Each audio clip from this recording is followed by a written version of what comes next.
আচ্ছা, আমরা এখন যেটা করব different acts of British.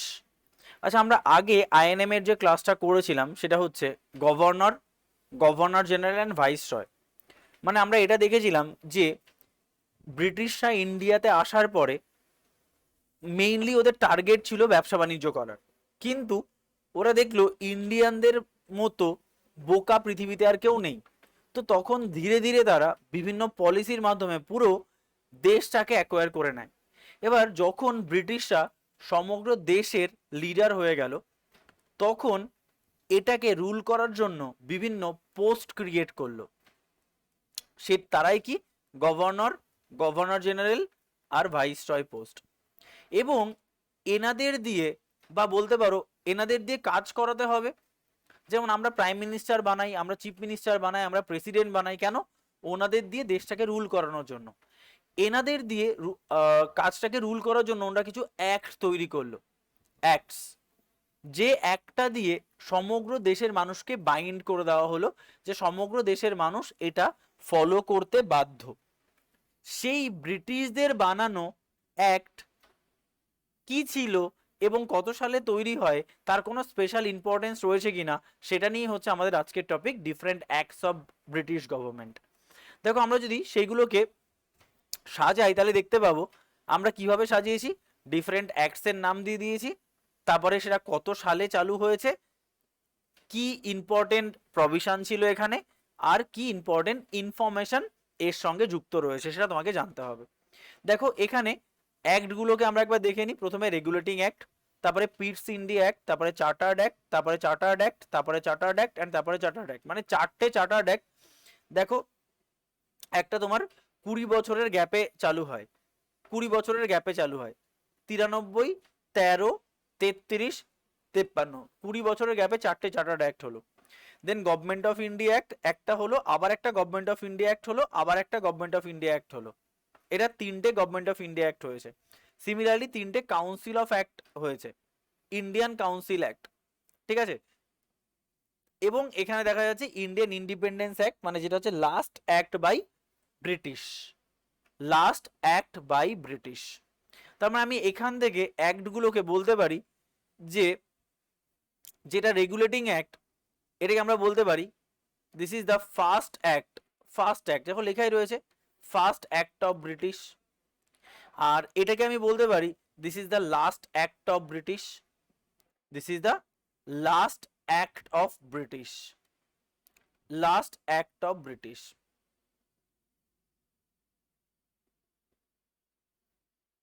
Clear পুরো জিনিসটা? দেখো, এবার আমরা চলে যাচ্ছি তোমার সালে।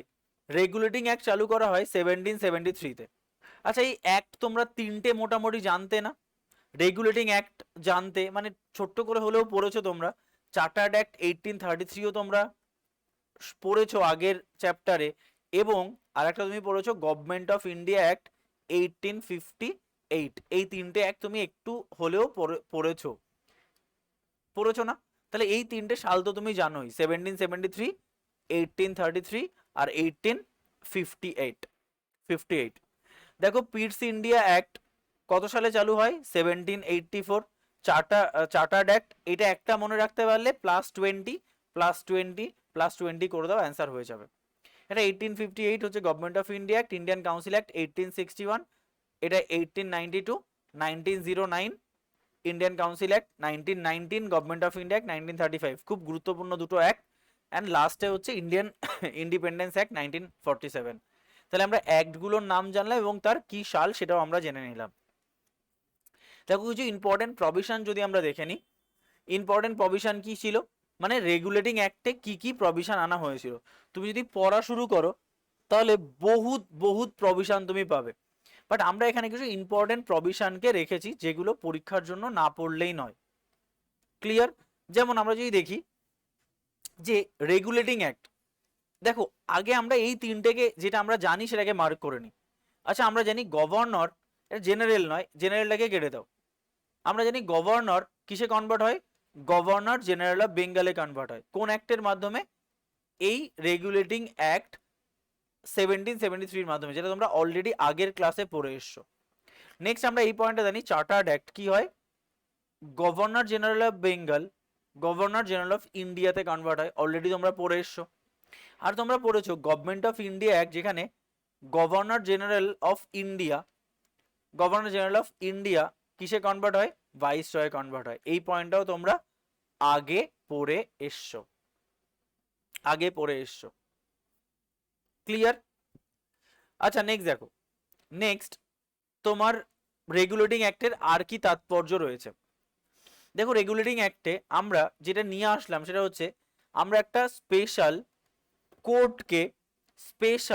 কোর্টকে এখানে তৈরি করলাম, সেটা হচ্ছে সুপ্রিম কোর্ট, বা যাকে আমরা বলতে পারি ইম্পেরিয়াল কোর্ট। তাহলে আমরা দেশকে রুল করার জন্য একটা কোর্টও তো লাগবে না। ধরো কেউ অপরাধ করছে, তাকে তো শাস্তি দেওয়ার জন্য একটা কোর্ট লাগবে। তাকে আমরা কি বলছি? তাকে আমরা বলছি ইম্পেরিয়াল কোর্ট বা সুপ্রিম কোর্ট। ইম্পেরিয়াল কোর্ট বা সুপ্রিম কোর্ট, ঠিক আছে?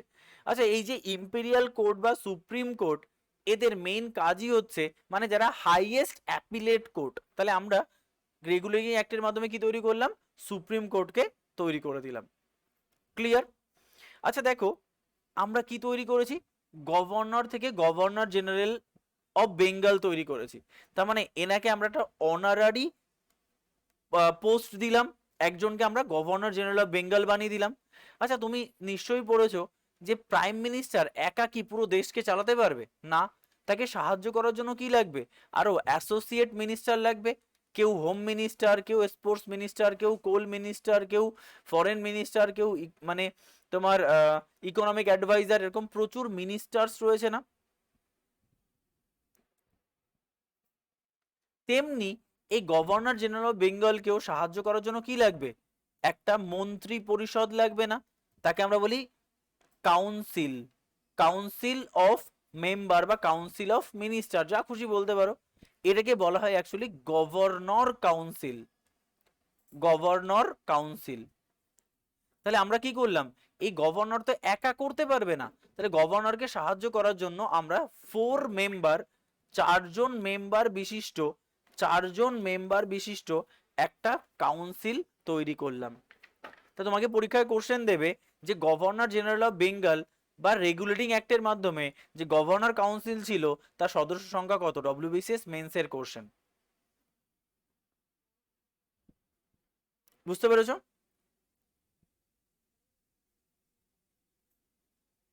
আচ্ছা তাহলে অ্যান্সার কত হবে? অ্যান্সার হবে 4, অ্যান্সার হবে 4 জন মেম্বার। দেখবে আস্তে আস্তে করে আমরা কি করব, এই গভর্নর কাউন্সিলের তোমার প্রভিশনকে, দেখবে মেম্বারকে কখনো বাড়াবো কখনো কমাবো। তাহলে এই গভর্নর জেনারেল কি পেল? একটা 4 মেম্বার গভর্নর কাউন্সিল পেলেন, ঠিক আছে?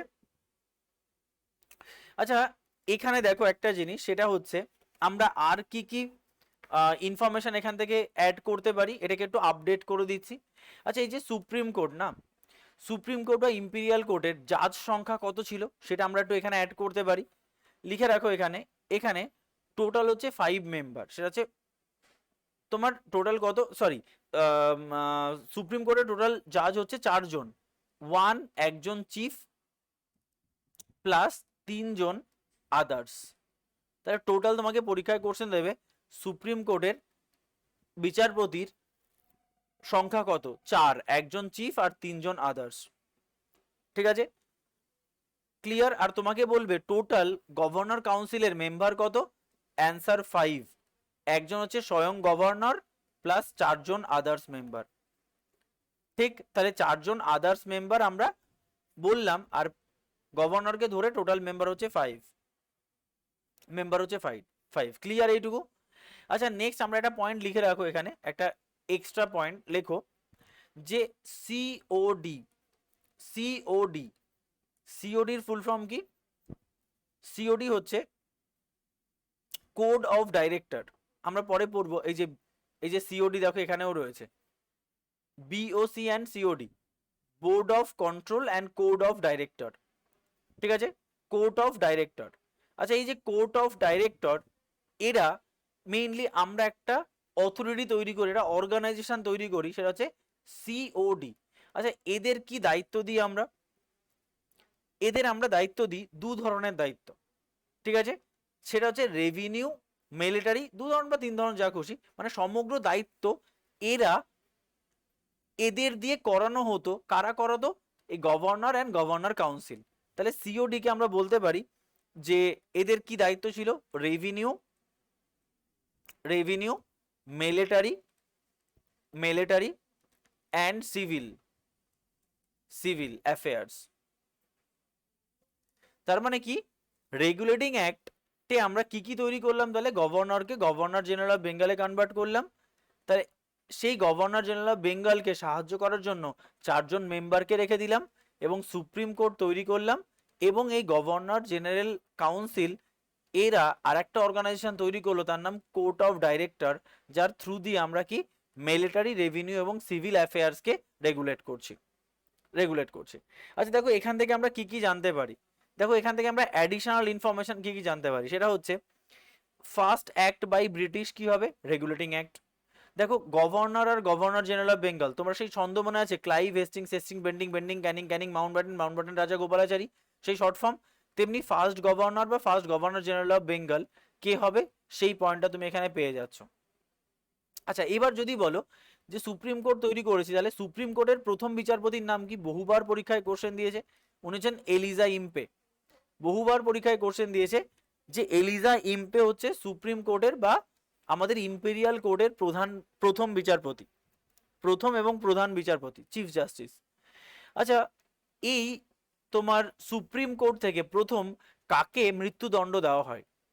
অ্যান্সার ফার্স্ট জুডিশিয়াল মার্ডার হচ্ছে মহারাজা নন্দকুমার। একটা এক বেশি হয়ে গেছে, 1775, মানে 1773 তৈরি হলো আর 1775 প্রথম যে মৃত্যুদণ্ড দেওয়া হলো সেটা মহারাজা নন্দকুমারকে মৃত্যুদণ্ড দেওয়া হয়েছে। আচ্ছা এই মহারাজা নন্দকুমার কে ছিলেন? ইনি ছিলেন একজন tax collector under British government. British government মানে এই রেভিনিউ কালেক্টিং ডিপার্টমেন্টের একজন সদস্য হচ্ছেন এই মহারাজা নন্দকুমার। মহারাজা নন্দকুমার, ঠিক আছে। এই মহারাজা নন্দকুমার এই ট্যাক্স কালেক্টিং যে পোর্শনটা, এটা নিয়ে একটা তোমার বলতে পারো যে ক্লাইভের সঙ্গে একটা দ্বন্দ্ব তৈরি হয় ওনার সঙ্গে, ঠিক আছে। সেই দ্বন্দ্বের খাতিরে ক্লাইভ এলিজা ইম্পেকে দিয়ে ওনার মৃত্যুদণ্ড নেওয়ানো হয়, ঠিক আছে। সেই জন্য বলা হয় যে রবার্ট ক্লাইভের মনের হিংসার মৃত্যুদণ্ড দেওয়া হলো মহারাজা নন্দকুমারকে। ক্লিয়ার? তাহলে চলো আমরা যদি এই জিনিসটাকে একটু এক এক করে দেখে আসি, ঠিক আছে। পুরো জিনিসগুলোকে আমরা কি বললাম? প্রথম যে একটা বললাম সেটা হচ্ছে রেগুলেটিং অ্যাক্ট। রেগুলেটিং অ্যাক্ট কত সাল? 1773। একদম স্টেপ বাই স্টেপ আমার সঙ্গে মুখস্থ করো। প্রথমত হচ্ছে এই অ্যাক্টে কি করা হলো? আমরা সবাই জানি গভর্নর থেকে গভর্নর জেনারেল অফ বেঙ্গলে কনভার্ট করা হলো। আচ্ছা গভর্নর জেনারেল অফ বেঙ্গল কি একা একা সব কাজ করতে পারবে না, তাকে একটা গভর্নর কাউন্সিল দেওয়া হলো। আচ্ছা মেম্বার কত? 4জন, 4জন মেম্বার। আচ্ছা এরা কি তৈরি করলো? এরা একটা অর্গানাইজেশন তৈরি করলো যার নাম কোড অফ ডাইরেক্টর। তাদের কাজ কি? তাদের কাজ হচ্ছে রেভিনিউ, মিলিটারি অ্যান্ড সিভিল অ্যাফেয়ার্সকে দেখা। এছাড়া আর একটা গুরুত্বপূর্ণ পার্ট কি হচ্ছে তোমার? সুপ্রিম কোর্ট তৈরি করা হলো। সুপ্রিম কোর্ট তৈরি করা হলো। আচ্ছা এর মধ্যে যদি আমরা কিছু এক্সট্রা অ্যাডিশনাল ইনফরমেশন দেখি, this is the first act. Clive হচ্ছে ফার্স্ট গভর্নর, ক্লাইভ হেস্টিংস হচ্ছে লাস্ট গভর্নর, হেস্টিংস হচ্ছে first governor general of Bengal, আর বেন্টিং হচ্ছেন last governor general of Bengal. Clear? আর এই তোমার রেভিনিউ অ্যাফেয়ার্সে কাজ করতেন একজন মহারাজা নন্দকুমার, ঠিক আছে, যাকে মৃত্যুদণ্ড দেওয়া হয়েছিল এই সুপ্রিম কোর্ট থেকে বা ইম্পেরিয়াল কোর্ট থেকে। কে দিয়েছিলেন? প্রধান বিচারপতি এলিজা ইম্পে। টোটাল সদস্য কত? টোটাল সদস্য হচ্ছে 4, একজন চিফ জাস্টিস, একজন আদার্স। হয়ে গেল মুখস্থ। চলো বারবার বারবার করে আমরা জিনিসটাকে মুখস্থ করে দেবো। হয়েছে? চলো পিটস ইন্ডিয়া অ্যাক্ট তুমি যদি দেখো, এই পিটস ইন্ডিয়া অ্যাক্ট মানে দেখো ঠিক 11 বছর পরে আমরা আবার একটা অ্যাক্ট নিয়ে আসলাম। আচ্ছা এই অ্যাক্টটাকে আমরা রিমডিফাই করব। দেখো এখানে আমরা কি করলাম, আমরা তোমার দুটো বডি তৈরি করলাম যারা অল ওভার দ্য ইন্ডিয়াকে রেগুলেট করবে, ঠিক আছে। আমরা এটার কে আরো বেশি ক্ল্যারিটি আনার চেষ্টা করলাম। কি? কোড অফ ডাইরেক্টর ভেঙে আমরা কি করলাম? সিওডি তৈরি করলাম, বিওসি তৈরি করলাম, বোর্ড অফ কন্ট্রোল তৈরি করলাম। তাহলে আমরা দুটো সিস্টেম তৈরি করলাম, এটাকে বলা হচ্ছে board of control and court of director. Board of control and court of director. আচ্ছা এই সিস্টেমটাকে আমরা বলে থাকি ডায়ারকি সিস্টেম। কেন? ডায়ারকি কথার অর্থ হচ্ছে দুই। কেন? কোড, বোর্ড অফ কন্ট্রোল এবং কোড অফ ডাইরেক্টর কি করছে, এরা বেসিক্যালি সমস্ত এই দুটো অর্গানাইজেশন যেহেতু সমস্ত ইন্ডিয়াকে রুল করছে, that's why this is called dyarchy system. Dyarchy, দুটো অর্গানাইজেশন, তাই এর নাম ডায়ারকি সিস্টেম। আচ্ছা এটা মাথায় রাখতে হবে তোমাকে যে এই ডায়ারকি সিস্টেম অ্যাবলিশ করা হয় কত সালে, এটাও তোমাকে মাথায় রাখতে হবে যে কোন সিস্টেমের মাধ্যমে আমরা ডায়ারকিকে অ্যাবলিশ করি, কোন সিস্টেমের মাধ্যমে আমরা ডায়ারকিকে অ্যাবলিশ করি। দেখো এই পিটস ইন্ডিয়া অ্যাক্টের ডায়ারকি সিস্টেম আমরা পরে পড়বো, দেখবে দুবার আমরা ডায়ারকি সিস্টেমটাকে নিয়ে আসি। দেখো এই যে এই দেখতে পাচ্ছ এখানে government of India act abolish করে board of control and court of director. তার মানে ডায়ারকি সিস্টেমের অ্যাবলিশন হয় কত সালে, গভর্নমেন্ট অফ ইন্ডিয়া অ্যাক্টে। তাহলে এটা একটা পয়েন্ট আর এটা একটা পয়েন্ট, অ্যাবলিশন হলো। আবার আমরা ডায়ারকিকে পরে আবার নিয়ে আসি, আমরা পরে পড়বো, দেখো ডায়ারকি ওটা নিয়ে পরে পড়ছি আমরা। ক্লিয়ার? এখানে এটা হলো। আচ্ছা এবার একটু আমাকে জানতে হবে যে বোর্ড অফ কন্ট্রোল এবং কোড অফ ডাইরেক্টর এদের কাজ কি, এদের কাজ কি। ঠিক আছে, বোর্ড অফ কন্ট্রোল এরা বেসিক্যালি কি করতে জানো, বোর্ড অফ কন্ট্রোলকে আমরা দায়িত্ব দিয়ে দিলাম যে তোমরা এখন পলিটিক্যাল অ্যাফেয়ার্স দেখো। তাহলে কি করা হলো, political affairs, POLITICAL, political affairs. তাহলে দায়িত্ব political affairs plus revenue, revenue, revenue, military and civil, military and civil. তাহলে আমরা political affairs, revenue, military, civil, মানে যে দায়িত্বটা তুমি কোড অফ ডাইরেক্টরকে দিয়েছিলে সেই দায়িত্বটা তুমি পুরোটাই দিয়ে দিলে নতুন একটা অর্গানাইজেশন তৈরি করে বোর্ড অফ কন্ট্রোলকে। তাহলে কোড অফ ডাইরেক্টরের কাজ কি এখন, কোড অফ ডাইরেক্টরের কাজ এখন হচ্ছে কমার্শিয়াল অ্যাফেয়ার্স। কমার্শিয়াল মানে সম্পর্ক, অন্যান্য দেশের সঙ্গে, অন্যান্য রাজ্যের সঙ্গে কি মানে সম্পর্ক থাকবে, commercial business, commercial, commercial affairs. তাহলে আমরা সি মনে রাখবে, সির দায়িত্ব দেওয়া হলো কমার্শিয়াল অ্যাফেয়ার্স, বাকি সবটাই তোমার কোড অফ ডাইরেক্টরের যা দায়িত্ব ছিল সেটা বোর্ড অফ কন্ট্রোলকে দিয়ে দেওয়া হলো, বোর্ড অফ কন্ট্রোলকে। এবং আরেকটা গুরুত্বপূর্ণ কাজ করি, আমার এখানে গভর্নর জেনারেল কাউন্সিলের সদস্য কত ছিল, টোটাল সদস্য কত 5, কিন্তু অ্যাকচুয়ালি 4 জন আদার্স, এখানে একজনকে কমিয়ে করা হয় 3 জন। তাই একটু লিখে রাখো, member, members of governor council, member of governor council reduced to 3, member of governor council reduced to 3, মানে 4 জন এখানে ছিল সেটাকে একজন কমিয়ে দেওয়া হলো, 4 জন থেকে একজন কমিয়ে দেওয়া হলো। ঠিক আছে, আর উইলিয়াম পিট কে ছিলেন, উইলিয়াম পিট ছিলেন একজন তখনকার সময় একজন ব্রিটিশ কিং, ব্রিটিশ কিং। তাহলে চলো সেকেন্ড পয়েন্টটা আমরা একবার একটু মুখস্থ করে আসি। তাহলে আমরা কি কি বললাম, পিটস ইন্ডিয়া অ্যাক্ট, পিটস ইন্ডিয়া অ্যাক্ট কত সাল, 11 বছর পরে 1784-এ। আচ্ছা পিটস কে ছিলেন, পিটস ছিলেন তখন ব্রিটিশ কিং। আচ্ছা এই পিটস ইন্ডিয়া অ্যাক্টের মেইন উদ্দেশ্য হচ্ছে ডায়ারকি সিস্টেম, ডায়ারকি সিস্টেম। আচ্ছা ডায়ারকি সিস্টেম মানে সমগ্র ইন্ডিয়াকে দুটো সিস্টেম রুল করবে, একটা কি board of control and court of director. এই কোড অফ ডাইরেক্টরের যা দায়িত্ব ছিল রেভিনিউ, মিলিটারি অ্যান্ড সিভিল, পুরো দায়িত্বটাকে দিয়ে দেওয়া হলো বোর্ড অফ কন্ট্রোলকে। আর একে বলা হলো তুমি ভাই সি কমার্শিয়াল অ্যাফেয়ার্সের দায়িত্ব নাও, দায়িত্ব নাও। ঠিক আছে, এবং এখানে যে গভর্নর জেনারেল কাউন্সিলের 4 জন মেম্বার ছিল সেটাকে কমিয়ে কি করা হলো, 2 নম্বরে 3 জন করা হলো, 3 জন করা হলো। এই তো পয়েন্ট, এই তো পয়েন্ট, আর তো কিছু নেই এখানে, বোঝা গেল? চলো তাহলে নেক্সট পার্টে চলে যাচ্ছি আমরা, তারপরেরটায়। আচ্ছা এরপরে হচ্ছে তোমার 4টে চার্টার্ড অ্যাক্ট। তো 4টে চার্টার্ড অ্যাক্টকে আমরা একদম পাশাপাশি পড়বো। ঠিক আছে, খুব ভালো করে মাথায় রাখো, আমি এগুলোকে একটু ডিলিট করে দিচ্ছি এগুলোকে। ঠিক আছে, চার্টার্ড অ্যাক্টগুলোকে আমি একটু লিঙ্ক করে করে পড়বো, তাহলে এগুলোকে আমরা সেই জন্য ডিলিট করে দিচ্ছি। চলো লিখে নিয়েছো সবাই, চলো চার্টার্ড অ্যাক্টটা দেখো। তাহলে আমরা 4টে চার্টার্ড অ্যাক্টকে মার্ক করছি, chartered act, chartered act, chartered act and chartered act. Easily সালগুলো মনে রাখতে পারবে, 20 বছর প্লাস 20 বছর প্লাস 20 বছর প্লাস 20 বছর। ঠিক আছে, 20 বছর পর পর আমাদের 4টে অ্যাক্ট তৈরি হয়েছে। খুব ভালো করে বোঝো, খুব ভালো করে দেখবে, খুব সহজে মুখস্থ হয়ে যাবে। সেটা হচ্ছে company goat monopoly of the trade. তাহলে দেখো আমরা মেইনলি এসেছিলাম কি করতে, বিজনেস করার জন্য। তাহলে কোম্পানি ইস্ট ইন্ডিয়া কোম্পানিকে আমরা পুরো মনোপলি দিয়ে দিলাম যে তুমি যে কোনো জায়গায় যে কোনো পরিস্থিতিতে বিজনেস করতে পারো। You have full freedom to start any business in any place all over the India and the acquired place. যেখানে যেখানে ব্রিটিশরা অ্যাকোয়ার করেছে তার যে কোনো জায়গায় তুমি এই মনোপলি, তোমার বিজনেসের মনোপলি চালু করতে পারো। There will be no competitor. ঠিক আছে, তাহলে মনোপলি মানে ফুল স্বাধীনতা দিয়ে দেওয়া হলো বিজনেসের। আবার ভালো করে বলো, এই পয়েন্টটা পড়ো, এর প্রথম পয়েন্ট পড়ো, আমি বিজনেস নিয়ে বলছি। আচ্ছা, যে মনোপলির দায়িত্ব দিয়েছিলাম সমস্ত জায়গায়, কি করা হলো, monopoly of the company trade এটাকে অ্যাবলিশ করা হলো এক্সেপ্ট ইন চায়না।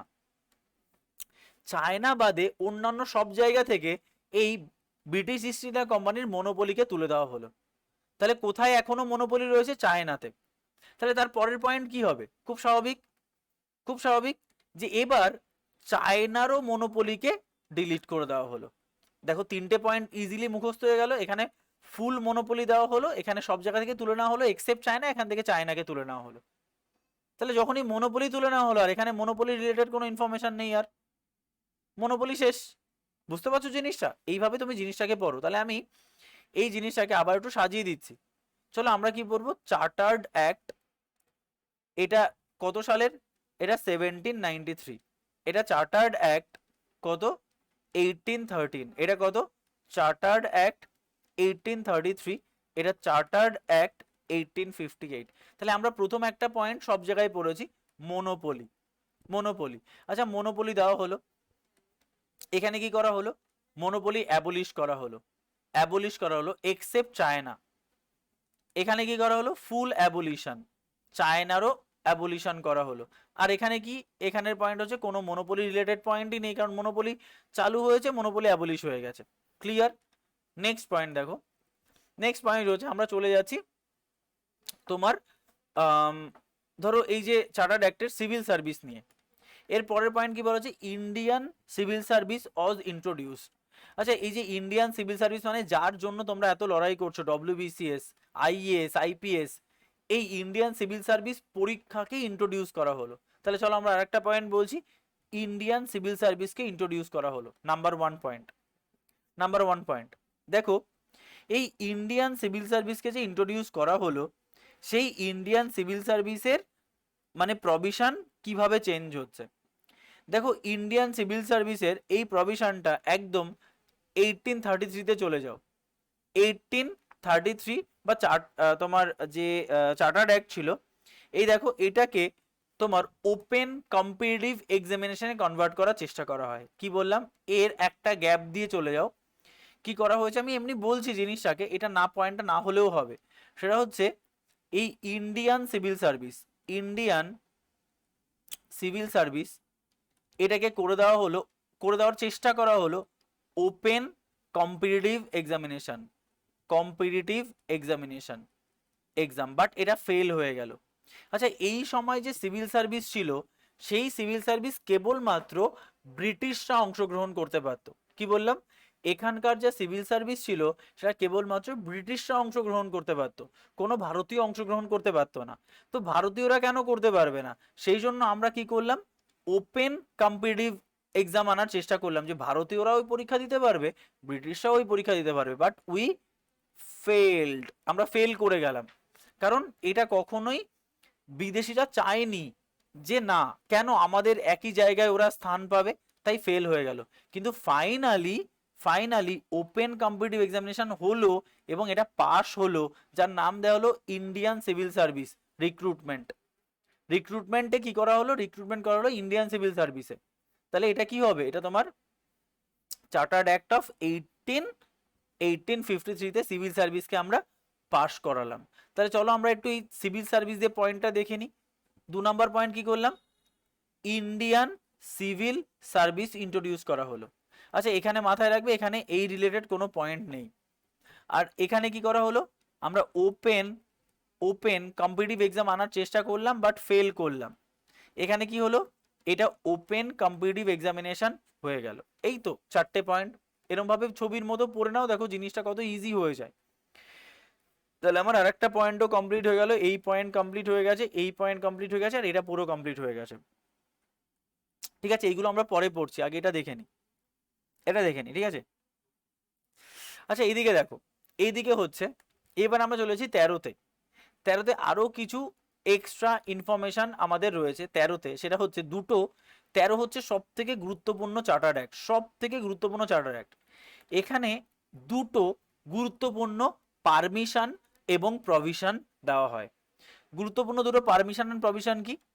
একটা হচ্ছে আমরা কি করলাম, আমরা 1,00,000 টাকা ইন্ডিয়াকে ডোনেট করলাম, 1,00,000 রুপিস আমরা ডোনেট করলাম কি, for the development of education. ইন্ডিয়াতে এডুকেশনাল প্রমোশনের জন্য 1,00,000 টাকা স্যাংশন করা হলো, 1,00,000 টাকা স্যাংশন করা হলো। ঠিক আছে, নাম্বার ওয়ান। দ্বিতীয়ত হচ্ছে খ্রিস্টান মিশনারিজদের আমরা বললাম তোমরা ইন্ডিয়াতে এসে তোমরা খ্রিস্ট ধর্ম প্রচার করতে পারবে। বহুবার পরীক্ষায় কোশ্চেন দিয়েছে কোন চার্টার্ড অ্যাক্টে খ্রিস্টান মিশনারিজদের তোমার পারমিশন দেওয়া হয় তোমার ইয়ে করার, খ্রিস্ট ধর্ম প্রচার করা। তাহলে অ্যান্সার কি হবে, চার্টার্ড অ্যাক্ট অফ 1813। খুব গুরুত্বপূর্ণ পয়েন্ট এখানে, খুব গুরুত্বপূর্ণ পয়েন্ট। তাহলে চার্টার্ড অ্যাক্টের আমরা দুটো পয়েন্ট দেখলাম খুবই গুরুত্বপূর্ণ, 1,00,000 এবং তোমার খ্রিস্টান মিশনারিজদের আমরা এখানে আসার অনুমতি দিলাম। ক্লিয়ার? আচ্ছা দেখো, চার্টার্ড অ্যাক্ট অফ 1833 এটা অলরেডি তুমি জানো, governor general of Bengal governor general of ইন্ডিয়াতে কনভার্ট হয়, ইজিলি তোমরা জানো। আচ্ছা যখনই তুমি কি দেখছো, যখনই গভর্নর বা গভর্নর জেনারেল তৈরি হয় তখনই একজন কাউন্সিল অফ মেম্বার নিয়ে কথা বলা হয়। তাহলে এবার কি তৈরি করা হবে, এবার গভর্নর জেনারেল কাউন্সিল তৈরি করা হবে, তাই না? গভর্নর জেনারেল কাউন্সিল তৈরি করা হবে। আচ্ছা এই গভর্নর জেনারেল কাউন্সিলের সদস্য কত ছিল, 3 হয়েছিল, আবার 4তম মেম্বারকে অ্যাড করলাম আমি, মানে আবার আমরা ঘুরিয়ে ফিরিয়ে 4জনকে নিয়ে আসলাম, আবার ঘুরিয়ে কি করলাম, 4জনকে নিয়ে আসলাম। তাহলে 4th ল মেম্বারকে আমরা অ্যাড করলাম, সেই ল মেম্বারকে লর্ড মেকলে, ইনি আসার পরেই পুরো জিনিসটা ঘুরে গেল। তাহলে আমরা যে এখানে আবার 3 থেকে 4 করলাম, আমরা লর্ড মেকলেকে কিন্তু এই সিস্টেমে নিয়ে আসলাম, একটু গুছিয়ে দিচ্ছি, দেখবে তোমার পড়তে খুব সহজ হয়ে যাবে। ঠিক আছে, তাহলে ফার্স্ট তোমার ল মেম্বারকে নিয়ে আসলাম আমরা। ঠিক আছে, এইটুকু ক্লিয়ার সবার কাছে? চলো এবার দেখো, এবার দেখো তোমার আচ্ছা এখানে আমরা আরেকটা জিনিস তৈরি করি, সেটা হচ্ছে এই যে লেজিসলেটিভ পারপাসের জন্য ল। দেখো একটা জিনিস মনে হচ্ছে না, তাহলে ইন্ডিয়ারও ল তৈরি করার গুরুত্ব চলে আসছে। তাই আমরা এই 1833-তে কি তৈরি করি, যেহেতু ল মেম্বার অ্যাড হয়েছে, ল মেম্বার, ল মেম্বার, তাহলে কি তৈরি হবে, কি তৈরি হবে, ল কমিশন। তাহলে এটা হচ্ছে first India's India's law commission,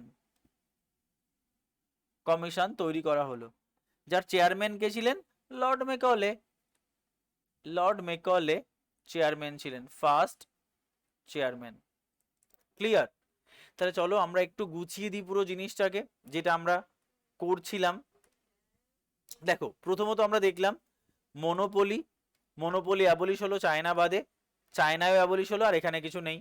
আচ্ছা আইসিএস এক্সামিনেশন চালু করা হলো, ইন্ডিয়ান সিভিল সার্ভিস, যেটাকে ওপেন কম্পিটিটিভ করা হলো, এখানে ফেল করা হয়েছে, এখানে কিছু নেই।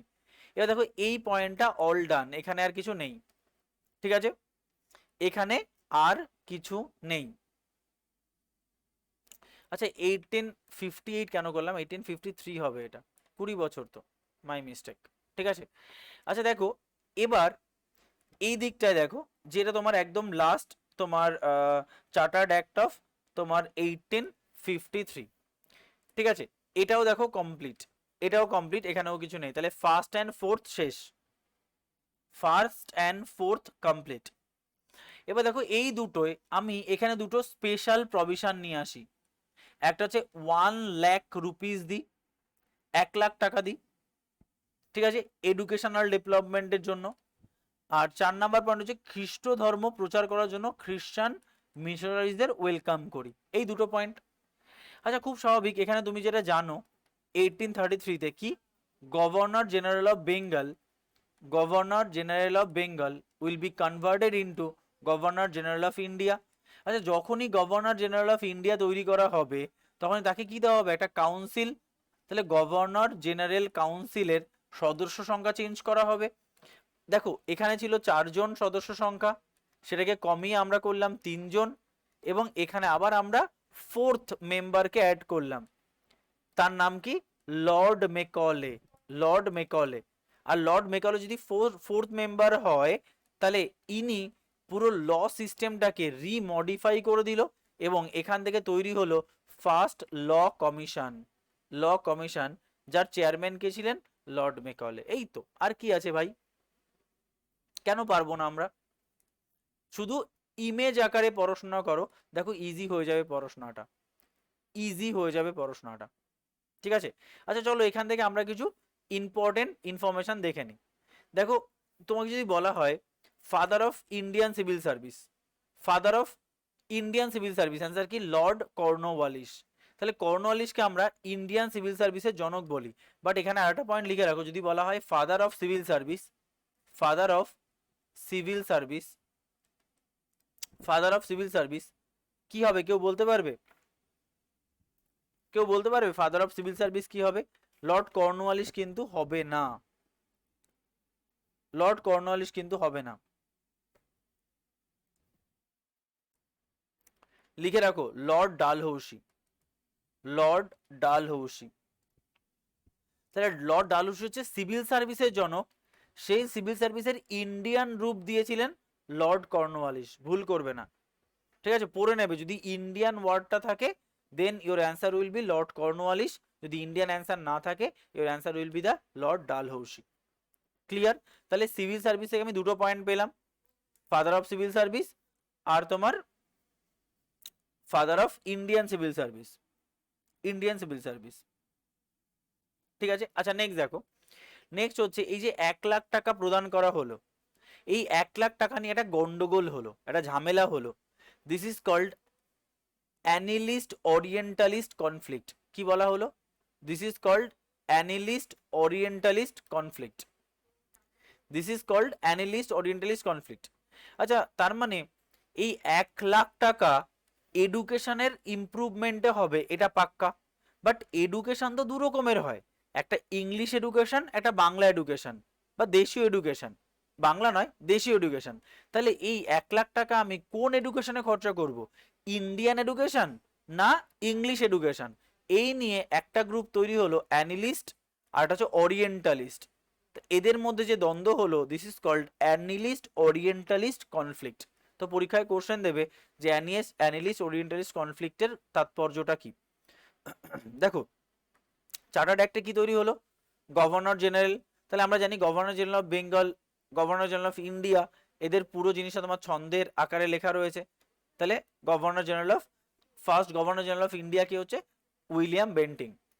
আর লর্ড মেকলে কে ছিলেন? লর্ড মেকলে ছিল law minister of Bentinck. Bentinck এর কিন্তু ল মিনিস্টার ছিল। ঠিক আছে, বেন্টিং এর ল মিনিস্টার, তাকেই কিনা এই ফার্স্ট ল কমিশনের চেয়ারম্যান করে দেওয়া হলো। আচ্ছা, এখানে একটা পরীক্ষায় কোশ্চেন দিয়েছিল যে এই যে বেন্টিং,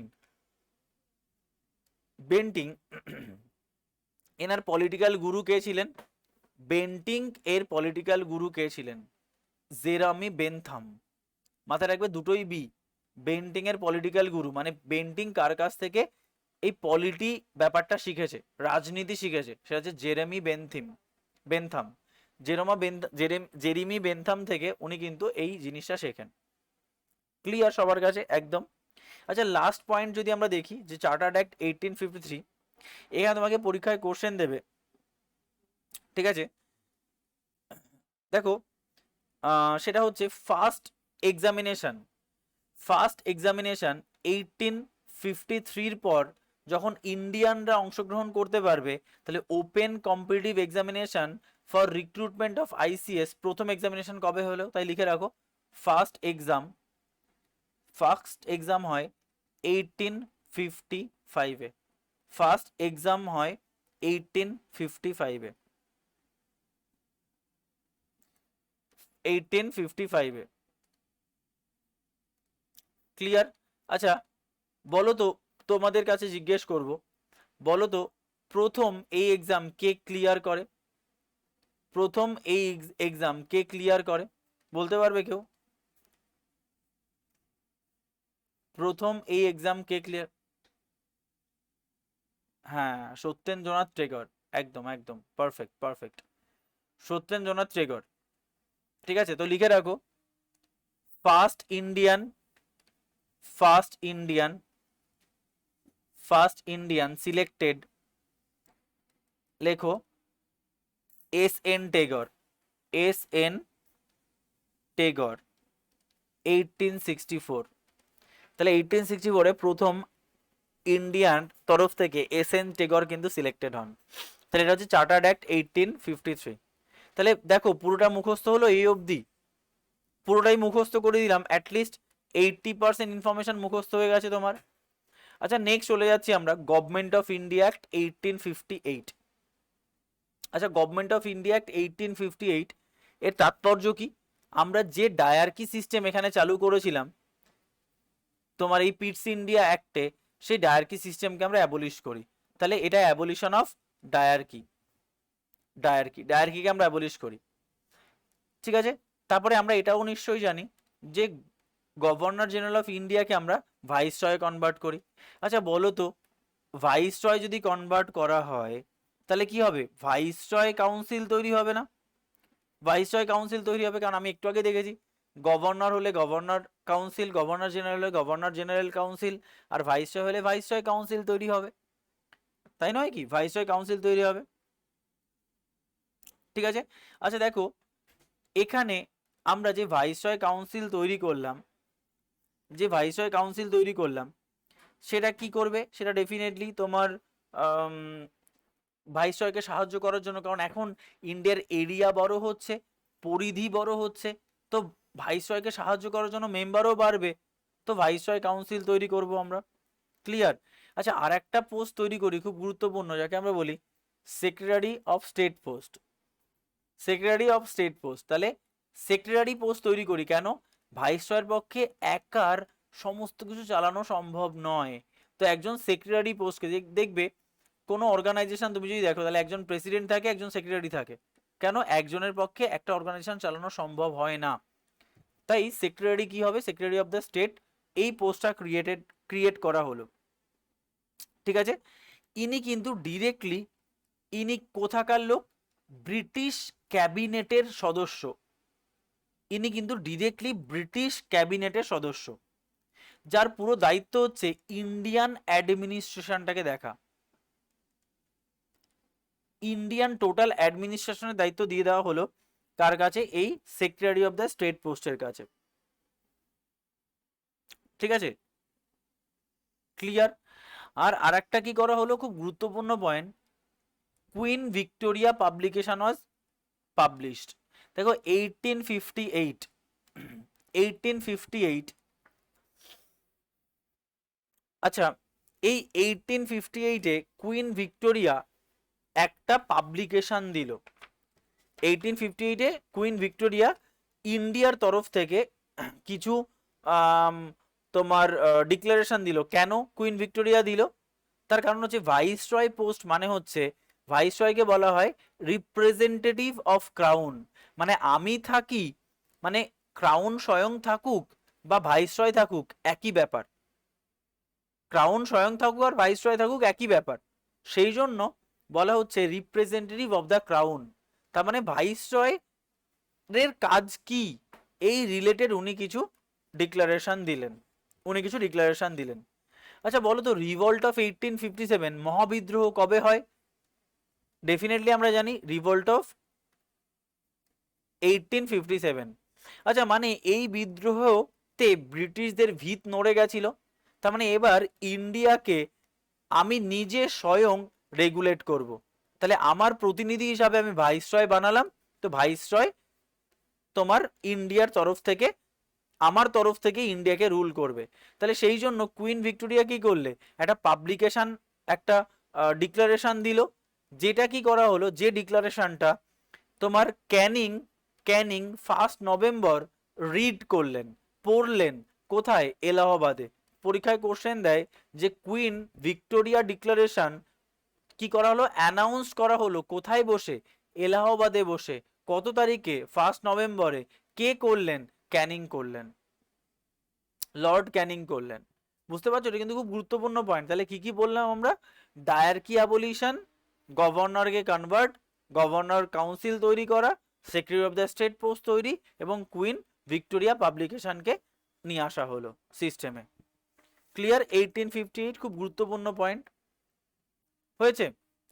আচ্ছা, নেক্সট চলো, নেক্সট হচ্ছে 3টে অ্যাক্ট পরপর পরপর, Indian council act, Indian council act আর ইন্ডিয়ান কাউন্সিল অ্যাক্ট। কত, 1861, 1892 আর 1909।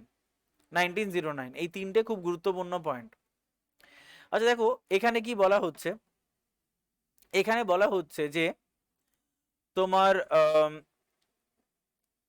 ফর দ্য লেজিসলেটিভ পারপাস, দেখো এই যে তোমার ইন্ডিয়ান কাউন্সিল অ্যাক্টে কি করা হলো, ইন্ডিয়ান কাউন্সিল অ্যাক্টে আমরা 12 জন মেম্বারকে অ্যাড করলাম। একটু এটাকে ভালো করে বুঝতে হবে। দেখো 1861টাকে একটু ভালো করে বুঝতে হবে। সেটা হচ্ছে যে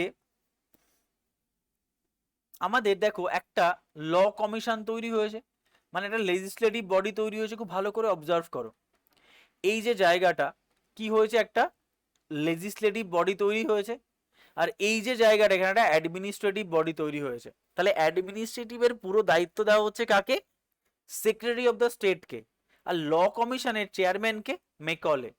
তার মানে এনরা কি করছেন, এনরা কিন্তু একটা দুটো সিস্টেম তৈরি হয়ে গেল, একটা লেজিসলেটিভ সিস্টেম আর একটা তোমার অ্যাডমিনিস্ট্রেটিভ সিস্টেম। লেজিসলেটিভ সিস্টেমের কাজ হচ্ছে to make laws for the Indian, আর অ্যাডমিনিস্ট্রেটিভ সিস্টেমের কাজ হচ্ছে to implement those laws made by the legislative organisation. বুঝতে পারছো? তাহলে এই যে লেজিসলেটিভ পারপাস, তাহলে এই লেজিসলেটিভ পারপাসের জন্য যে আমরা ভাইসরয় কাউন্সিল তৈরি করলাম, বা আলটিমেটলি ভাইসরয় কাউন্সিল বলে আর কিছু থাকলো না। বেসিক্যালি ভাইসরয় কাউন্সিলকে আমরা দুটো সিস্টেমে ভেঙে দিলাম, একটা লেজিসলেটিভ বডি আর এটাকে অ্যাডমিনিস্ট্রেটিভ বডিতে ভেঙে দিলাম, তাই না? এবার এই লেজিসলেটিভ যে কাউন্সিল বা এক্সিকিউটিভ কাউন্সিল, এই যে অ্যাডমিনিস্ট্রেটিভ বডিকে আমরা কি এক্সিকিউটিভ কাউন্সিল বলতে পারি। তার মানে ভাইসরয় কাউন্সিলকে আমরা দুটো ভাগে ভেঙে দিলাম। লিখে রাখো, এখানেই মেইনলি ডিভিশনটা করা হলো। এখানে আলাদা আলাদা করে দায়িত্ব দেওয়ার পরে আমরা এখানে ডিভিশন করে দিলাম, কি সেটা, একটা লেজিসলেটিভ কাউন্সিল, লেজিসলেটিভ কাউন্সিল, ঠিক আছে। আচ্ছা, না না একটু ভুল বলছি, একটু ভুল বলছি, my mistake, my mistake, my mistake. আচ্ছা না, লেজিসলেটিভ কাউন্সিল এখানে নয়, অ্যাকচুয়ালি লেজিসলেটিভ কাউন্সিলটা তৈরি করা হয় 1853-তে, ঠিক আছে। এটা আমি একটু ভুল বললাম। এই যে তোমার কাউন্সিলটা না, গভর্নর জেনারেল কাউন্সিল দুটো ভাগে ভেঙে যায়। একটা হচ্ছে লেজিসলেটিভ কাউন্সিল, কেন, এই তো ল তৈরি হয়ে গেছে না। আর একটা তোমার কি, আর একটা এক্সিকিউটিভ কাউন্সিল, মাই মিস্টেক, ঠিক আছে। তাহলে কি, চার্টার্ড অ্যাক্টে আর একটা প্রভিশন কি, legislative council and executive council তৈরি করা হয়। আচ্ছা, লেজিসলেটিভ কাউন্সিলের পুরো দায়িত্ব কাকে দেওয়া হয়, মেকলেকে, আর এক্সিকিউটিভ কাউন্সিলের দায়িত্ব কে নেবে, সেই জন্য আমরা সেক্রেটারি অফ দ্য পোস্ট তৈরি করি, ঠিক আছে। এখানে নয়, এখানে তৈরি করি। ক্লিয়ার? ক্লিয়ার? এবার দেখো, এবার দেখো খুব ভালো করে বোঝো, এই তোমার যে চার্টার্ড অ্যাক্ট 1861-এ আমরা কি করলাম জানো, আমরা এই যে লেজিসলেটিভ বডি তৈরি করেছিলাম না, লেজিসলেটিভ বডি, এই লেজিসলেটিভ বডিতে আমাদের ইন্ডিয়ার বহুত রাগ হয়েছে যে আপনারা আমাদের জন্য ল তৈরি করছেন আর আমরা এখানে সদস্য থাকবো না, এটা হয় কখনো? তাই ইন্ডিয়ানদের খুশি করার জন্য 1861-এ লেজিসলেটিভ যে পার্টটা, সেখানে 12 জন মেম্বারকে অ্যাড করা হয়, 12 জন মেম্বারকে অ্যাড করা হয়, ঠিক আছে। 12 জন মেম্বারকে অ্যাড করা হলো কোথায়, লেজিসলেটিভ কাউন্সিলে, লেজিসলেটিভ কাউন্সিলে 12 জন মেম্বারকে অ্যাড করা হয়। আচ্ছা, একে কি বলা হয়, একে বলা হয় 12 জনের মধ্যে 6+6, 6জনকে অফিসিয়াল আর 6জনকে নন অফিসিয়াল মেম্বার হিসাবে নিয়োগ করা হয়। তো পরীক্ষায় কোশ্চেন দেয় কতজন নন অফিসিয়াল মেম্বারকে ইন্ডিয়ান কাউন্সিল অ্যাক্ট 1861-এ অ্যাড করা হয়, অ্যান্সার কি 6। তাহলে 6জন অফিসিয়াল প্লাস 6জন নন অফিসিয়াল, তোমার কিন্তু পরীক্ষায় কোশ্চেন দেবে। 6 জন অফিসিয়াল আর 6 জন নন অফিসিয়াল। তাহলে এখানে কি ভারতীয়দের অ্যাড করা হচ্ছে। তোমাকে পরীক্ষায় কোশ্চেন দেবে যে ইন্ডিয়ানদের আমরা অ্যাড করলাম, 6 জন অফিসিয়াল 6 জন নন অফিসিয়াল। এবং এখানে সব থেকে গুরুত্বপূর্ণ পয়েন্ট হচ্ছে পোর্টফোলিও সিস্টেম। আচ্ছা পোর্টফোলিও সিস্টেম মানে কি? ক্ষমতার হস্তান্তর। আচ্ছা ক্ষমতার হস্তান্তর মানে, আচ্ছা দেখো এক বলো তো প্রেসিডেন্টের পক্ষে বা প্রাইম মিনিস্টারের পক্ষে পুরো দেশটাকে রুল করা সম্ভব? তাই পোর্টফোলিও দফতর ডিভিশন করে দেয়। প্রাইম মিনিস্টার বলছে দেখুন আমার পক্ষে এত সম্ভব নয়, অমিত শাহকে বলছে আপনি হোমটাকে সামলান, নির্মলা সীতারামনকে বলছে আপনি ফাইন্যান্সটাকে সামলান, আপনি স্পোর্টসকে সামলান, আপনি রেলকে সামলান। তার মানে পোর্টফোলিও সিস্টেমকে আমরা ইন্ট্রোডিউস করলাম, কারণ ইন্ডিয়া অনেক বড় হয়ে যাচ্ছে, তো তাকে রুল করার জন্য আমরা পোর্টফোলিও সিস্টেমটাকে ইন্ট্রোডিউস করলাম। সব থেকে গুরুত্বপূর্ণ পয়েন্ট, বহুবার পরীক্ষায় কোশ্চেন দিয়েছে যে পোর্টফোলিও সিস্টেমকে ইন্ট্রোডিউস করি আমরা কোন অ্যাক্টের মাধ্যমে? Indian council act of 1861। এই পোর্টফোলিও মানে কি? Distribution of power, distribution of department. Clear? তাহলে ইন্ডিয়ান কাউন্সিল অ্যাক্ট হয়ে গেল এটা। আচ্ছা নেক্সট চলে যাচ্ছি আমরা Indian council act of 1892। Indian council act of 1892 কি বলা হচ্ছে? Deals with the power, functions and composition of legislative council of India. আচ্ছা দেখো আরো টাইম যত এগোচ্ছে, অলরেডি 1885-এর কংগ্রেস তৈরি হয়ে গেছে, তো কংগ্রেস ছেড়ে কথা বলবে না, তো কংগ্রেসের দাবিতে আর একটা অ্যাক্ট চালু করা হলো ইন্ডিয়ান কাউন্সিল অ্যাক্ট, যেখানে বলা হলো আমরা দেখুন আমরা এইসব মানি না, আপনি লেজিসলেটিভ কাউন্সিলকে ভালো করে এর পাওয়ার, এর ফাংশন আর এর কম্পোজিশন আমাদের বলুন, আমাদের বলুন। ঠিক আছে, সেই জন্য নতুন করে আমরা কিন্তু এখানে অ্যাড করলাম। ঠিক আছে, এবং এই 1892-তে আমরা কি করলাম? আরো বেশি নন অফিসিয়াল মেম্বারকে অ্যাড করলাম। মানে আরো বেশি অ্যাড করা হলো নন অফিসিয়াল ইন্ডিয়ান মেম্বার, নন অফিসিয়াল ইন্ডিয়ান মেম্বার। তাহলে নন অফিসিয়াল ইন্ডিয়ান মেম্বারকে আমরা আরো বেশি লেজিসলেটিভ কাউন্সিলে অ্যাড করলাম। এবং এটাই ছিল সব থেকে গুরুত্বপূর্ণ তোমার অ্যাচিভমেন্ট অফ মডারেটার্স। মানে কংগ্রেসের প্রথম দিকে কারা ছিল? নরমপন্থী। তো নরমপন্থীদের সব থেকে গুরুত্বপূর্ণ রিকোয়ারমেন্ট ছিল এটাই। নরমপন্থীরা জীবনে একটাই ভালো কাজ করেছে, সেটা হচ্ছে লেজিসলেটিভ পার্টে ইন্ডিয়ানদের অ্যাড করেছে বেশি বেশি পরিমাণে। ক্লিয়ার? নন অফিসিয়াল মেম্বার হিসাবে আমরা কি করলাম? অ্যাড করলাম। এটা একটা গুরুত্বপূর্ণ পয়েন্ট। আর সব থেকে গুরুত্বপূর্ণ ইন্ডিয়ান কাউন্সিল অ্যাক্ট হচ্ছে 1909, যাকে আমরা কি বলে থাকি? মরলে মিন্টো রিফর্ম অ্যাক্ট। কি বলে থাকি আমরা? মরলে মিন্টো রিফর্ম অ্যাক্ট। কেন? কারণ এই সময় মিন্টো টু ছিলেন আমাদের ভাইসরয়, এই সময় মিন্টো টু ছিলেন আমাদের ভাইসরয়, সেই জন্য এই অ্যাক্টটার মধ্যে মিন্টো ঢুকেছে। ঠিক আছে, আর মরলে ছিল কে আমাদের? মরলে ছিল হচ্ছে আমাদের সেক্রেটারি। ঠিক আছে, সেই জন্য আলটিমেটলি এই অ্যাক্টটাকে আমরা বলছি মরলে মিন্টো রিফর্ম অ্যাক্ট।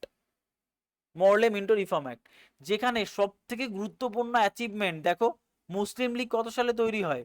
1906। তো মুসলিম লীগের দাবিতে সেপারেট ইলেকশনের ব্যবস্থা করা হলো মুসলিমদের জন্য। এই যে লেজিসলেটিভ পার্টে মুসলিমদেরও অধিকার থাকবে, এতদিন অব্দি ইন্ডিয়ানদের ছিল, এখন মুসলিমদেরও থাকবে, this is defined by Indian council act of 1909। তো চলো আমরা একটু যদি অনেকক্ষণ রিক্যাপ করি না, আমরা এই জিনিসটাকে একবার দেখে আসি। সেটা কি? Indian council act, Indian council act of 1861 এটা একটা, ইন্ডিয়ান কাউন্সিল অ্যাক্ট অফ 1892 আর ইন্ডিয়ান কাউন্সিল অ্যাক্ট অফ 1909। ঠিক আছে, এই তিনটেই তো কাউন্সিল অ্যাক্ট। তাহলে দেখো 1861-এর যে কাউন্সিল অ্যাক্ট ছিল তার সব থেকে গুরুত্বপূর্ণ প্রভিশন আমি তোমাকে বললাম, সেটা কি? Portfolio system. আগে গুরুত্বপূর্ণ পয়েন্টটা বলে রাখি, পোর্টফোলিও, পোর্টফোলিও সিস্টেম, দফতরের ডিভিশন। ঠিক আছে, আর এরপরে 1892 এর সব থেকে গুরুত্বপূর্ণ যেটা সেটাকে আমরা এর সঙ্গে অ্যাড করব, সেটা এখানে আমরা কি করি, 12 জন মেম্বারকে আমরা লেজিসলেটিভ বডিতে অ্যাড করি, তার মধ্যে 6 জন অফিসিয়াল প্লাস 6 জন নন অফিসিয়াল, আমরা অ্যাড করি। আচ্ছা এই নন অফিসিয়াল তো ইন্ডিয়ান, তো এখানে কি করি আমরা, আরো বেশি নন অফিসিয়াল ইন্ডিয়ান মেম্বারদের অ্যাড করা হয় এই 1892-তে। আর এইটা যেটা এখানে আমরা কি করি, এখানে এই যে অ্যাক্টটাকে আমরা বলি মরলে মিন্টো রিফর্ম অ্যাক্ট, যেখানে আমরা সেপারেট মুসলিমদের জন্য একটা ইলেকশনের দাবি তুলি, সেপারেট ইলেকশনের দাবি তোলা হয়। ক্লিয়ার? এই তো পয়েন্ট, আর কিছুই নেই এখানে। আর এখানে আমরা আরেকটা যেটা পড়েছি, government of India act, government of India act of 1858। এখানে আমরা কি কি পড়েছি দেখো, ডায়ার্কি সিস্টেমটাকে আমরা অ্যাবলিশ করে দিই, যে ডায়ার্কি কিন্তু আমরা পিটস ইন্ডিয়া অ্যাক্টে নিয়ে এসেছিলাম। নাম্বার টু আমরা গভর্নর জেনারেল অফ ইন্ডিয়াকে আমরা ভাইসরয়ে কনভার্ট করি, একটা ভাইসরয় কাউন্সিল তৈরি করি আমরা এখানে, এবং ভাইসরয়কে সাহায্য করার জন্য আমরা কিন্তু সেক্রেটারি পোস্ট তৈরি করি। এবং যেহেতু এখন ভাইসরয়ের থাকা মানে ক্রাউন নিজের থাকা, সেই জন্য আমরা এখানে কি করলাম, আমরা কুইন ভিক্টোরিয়ার ডিক্লারেশনটাকে পাবলিশ করলাম, ব্যাস গল্প শেষ। ক্লিয়ার? চলো নেক্সট চলে যাচ্ছি আমরা পরের সেগমেন্টে, সব থেকে গুরুত্বপূর্ণ পার্ট, সেটা হচ্ছে তোমার গভর্নমেন্ট অফ ইন্ডিয়া অ্যাক্ট 1919, যে অ্যাক্টটাকে আমরা বলি মন্টেগু চেমসফোর্ড অ্যাক্ট। কেন? এই সময় চেমসফোর্ড ছিলেন ভাইসরয়, আর মন্টেগু ছিলেন কে? মন্টেগু ছিল secretary of the state. Chelmsford ছিলেন ভাইসরয় আর মন্টেগু ছিল secretary of the state. Clear? এরা পরীক্ষায় কোশ্চেন দেয়। আচ্ছা এখানে আবার আমরা ডায়ার্কিকে ইন্ট্রোডিউস করি, কি বললাম, এখানে আমরা আবার ডায়ার্কিকে ইন্ট্রোডিউস করি। Dyarchy at Province was introduced, dyarchy at Province was introduced. Clear?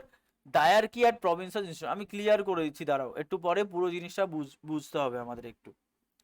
আচ্ছা দেখো ভালো করে বোঝো, একটা পয়েন্ট লিখে রাখো, এখানে আরেকটা পয়েন্ট লিখে রাখো, খুব গুরুত্বপূর্ণ পয়েন্ট, সেটা হচ্ছে বাই ক্যামেরাল লেজিসলেচার। কি বললাম? Bicameral legislature, BICAMERAL, bicameral legislature, bicameral legislature in centre. তাহলে সেন্টারে আমরা কি করলাম, বাই ক্যামেরাল লেজিসলেচার করলাম, দুটো ক্যামেরা বিশিষ্ট আইনসভা। আচ্ছা একটার নাম আমরা দিচ্ছি council of state, council of state, একটা নাম আমরা কি দিয়েছি, কাউন্সিল অফ স্টেট, যাকে আমরা বলছি আপার হাউস। আর লোয়ার হাউসকে আমরা কি বলছি, just like parliament, legislative assembly, legislative assembly, যাকে আমরা বলছি লোয়ার হাউস, লোয়ার হাউস। দেখো এখানে কি করা হলো ভালো করে বুঝবে, এতক্ষণ ধরে আমরা দেখো চার্টার্ড অ্যাক্ট 1853-র কথা বলছি। চার্টার্ড অ্যাক্ট 1853-তে আমরা একটা লেজিসলেটিভ অথরিটি তৈরি করলাম না? এই দেখো দুটো ভাগে ভাগ হয়ে গেল, legislative council and executive council. তাহলে আমরা কি করলাম, একটা লেজিসলেটিভ অথরিটি তৈরি করলাম। আচ্ছা এই লেজিসলেটিভ অথরিটিতে আমরা আস্তে আস্তে করে 6 জন নন ইন্ডিয়ান মেম্বারকে অ্যাড করলাম, যাকে আমরা নন ইন্ডিয়ান বলছি, নন অফিসিয়াল মেম্বারকে অ্যাড করলাম, নন অফিসিয়াল মেম্বারকে অ্যাড করলাম না? এই লেজিসলেটিভেই কাজ হচ্ছে। আচ্ছা 6 জন নন অফিসিয়ালকে আমরা কোন অ্যাক্টের মাধ্যমে অ্যাড করলাম, 1861 এর মাধ্যমে। আচ্ছা এরপরে আমরা আরো বেশি ইন্ডিয়ান মেম্বারকে অ্যাড করলাম, যেটা মডারেটরদের সব থেকে গুরুত্বপূর্ণ পার্ট। কোন অ্যাক্টের মাধ্যমে করলাম আমরা, কোন অ্যাক্টের মাধ্যমে, 1892। আরো বেশি ইন্ডিয়ান মেম্বারকে অ্যাড করলাম। অ্যান্ড ফাইনালি 1909-এ কি হলো, এই কাউন্সিলেই শুধুমাত্র ইন্ডিয়ান নয়, মুসলিমদের জন্য আলাদা সেপারেট ইলেকশনের ব্যবস্থা করা হবে। ঠিক আছে? তাহলে এতক্ষণ অবধি এই যে ল মেকিং অথরিটি ছিল ইন্ডিয়ার, ল মেকিং অথরিটি ছিল, সেটা ইউনিক্যামেরাল ছিল, ইউনিক্যামেরাল মানে এক কক্ষ বিশিষ্ট আইনসভা। এটাকে কি করলাম আমরা, এটাকে আমরা বাই ক্যামেরাল করে দিলাম, দুটো কক্ষে ভেঙে দিলাম।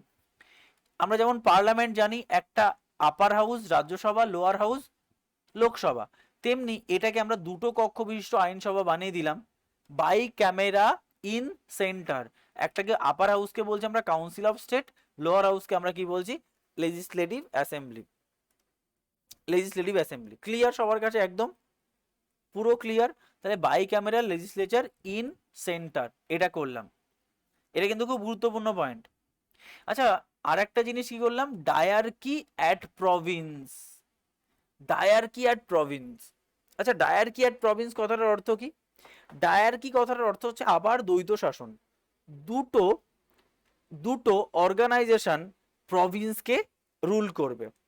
দেখো বেসিক্যালি ডায়ারকি অ্যাট প্রভিন্স এর মানেই হচ্ছে যে দেখো তোমার এই প্রভিন্স কথার অর্থ কি? প্রভিন্স কথার অর্থ স্টেট। তুমি ভাবো আজকে ওয়েস্ট বেঙ্গলের কথা ভাবো তো, ওয়েস্ট বেঙ্গল হচ্ছে একটা স্টেট, তাই না? এই ওয়েস্ট বেঙ্গলকে রুল করছে কে? সেন্টার। আবার ওয়েস্ট বেঙ্গলকে রুল করছে স্টেট গভর্নমেন্ট। তাহলে দেখো ওয়েস্ট বেঙ্গলের মানুষের ওপরে দুটো ক্ষমতা বা দুটো শাসন চলছে না, একটা সেন্টারের তরফ থেকে একটা স্টেটের তরফ থেকে। তাই ডায়ারকি প্রথাটাকে নিয়ে আসা হলো বা ডায়ারকি অ্যাট প্রভিন্সে আনা হলো কি এই 1919-এ ডায়ারকি সিস্টেমটাকে আনা হলো। ঠিক আছে, যেখানে সেন্ট্রালেরও পাওয়ার থাকবে, স্টেটেরও পাওয়ার থাকবে। তাহলে সেন্টারও ল তৈরি করতে পারবে, স্টেটও ল তৈরি করতে পারবে এই প্রভিন্সের ওপরে। এবং সেটাকে আমরা ডিফাইন করে দিলাম কি, একটু লিখে রাখো, খুব গুরুত্বপূর্ণ পয়েন্ট লেখাচ্ছি, ডব্লিউবিসিএস মেন্সে এসছে। ঠিক আছে, এই যে তোমার ডায়ারকি অ্যাট প্রভিন্সের কনসেপ্ট বলা হচ্ছে, তোমার এই ডায়ারকি, আচ্ছা তুমি বলো তো, আমি যদি বলি ওয়েস্ট বেঙ্গলের উপরে ল তৈরি করবে কারা? স্টেট গভর্নমেন্ট এবং সেন্ট্রাল গভর্নমেন্ট না? দুটোই অর্গানাইজেশন ল তৈরি করবে। আচ্ছা তাহলে আমাকে তো এরিয়া ডিফাইন করে দিতে হবে যে সেন্ট্রাল গভর্নমেন্ট এই বিষয়ের উপরে ল তৈরি করবে, স্টেট গভর্নমেন্ট এই বিষয়ের উপরে ল তৈরি করবে, তাই না? সেই জন্য আমরা এটাকে ডিফাইন করে দিলাম যে সেন্ট্রাল কোন কোন স্টেটের উপরে ল তৈরি করবে আর স্টেট কোন কোন বিষয়ের উপরে ল তৈরি করবে। তাই 4 নাম্বার পয়েন্ট এখানে লিখে রাখো যে লেখো যে সাবজেক্টস ওয়ার ডিভাইডেড। কি বললাম? সাবজেক্টস ওয়ার ডিভাইডেড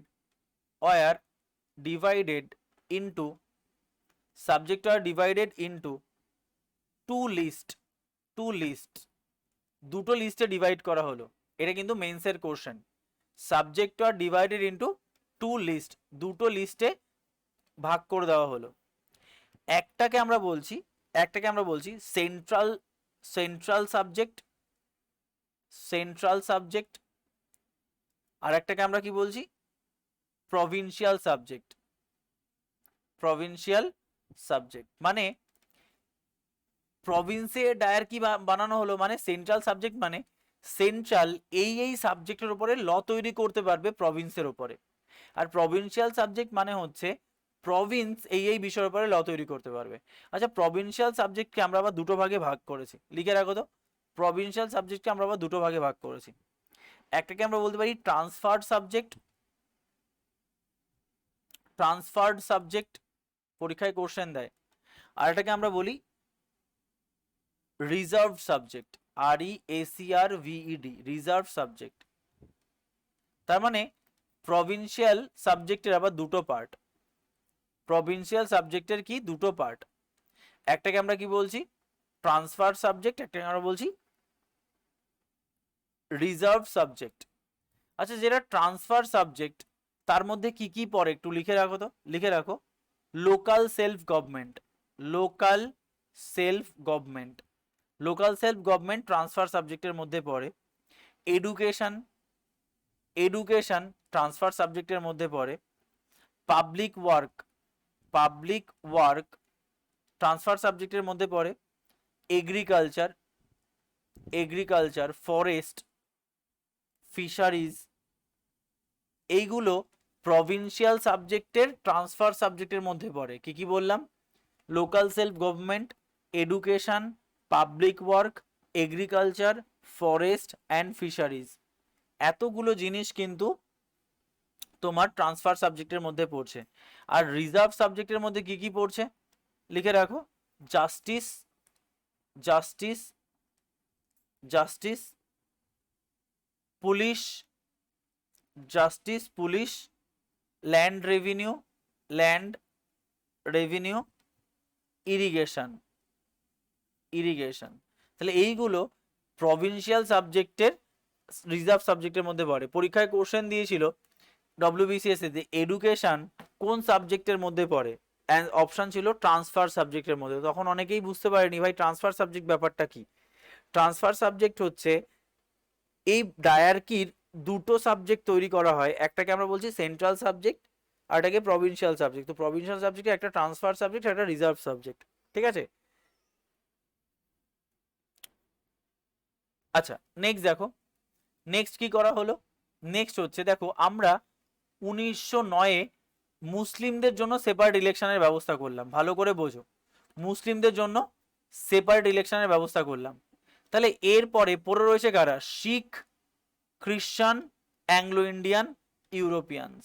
তাহলে আমরা এখানে শিখদের জন্য, খ্রিস্টানদের জন্য এবং অ্যাংলো ইন্ডিয়ান ইউরোপিয়ানসদের জন্য আমরা কিন্তু সেপারেট ইলেকশনের ব্যবস্থা করলাম। কোথায়, সেই লেজিসলেটিভ অথরিটিতে, লেজিসলেটিভ পার্টে। ক্লিয়ার এইটুকু সবার কাছে? এটা হচ্ছে এর মেইন পার্ট, মেইন পার্ট গেল 1919-এ। আচ্ছা 1919 চলো আমরা একবার রিক্যাপ করে আসি। তাহলে 1919-এর গভর্নমেন্ট অফ ইন্ডিয়া অ্যাক্টকে, গভর্নমেন্ট অফ ইন্ডিয়া অ্যাক্টকে আমরা কি বলতে পারি, মন্টেগু চেমসফোর্ড অ্যাক্ট। মন্টেগু হচ্ছে সেই সময় সেক্রেটারি আর চেমসফোর্ড হচ্ছে সেই সময় ভাইসরয়, তাই একে বলা হয় মন্টেগু চেমসফোর্ড অ্যাক্ট।